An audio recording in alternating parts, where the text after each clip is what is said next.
Are you sick of your iPhone switching over to macro mode every time you go to take a photo and you bring your phone close to it?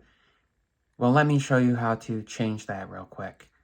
Open up Settings, go down to under Camera, go down to the bottom and make sure Macro Control is toggled on.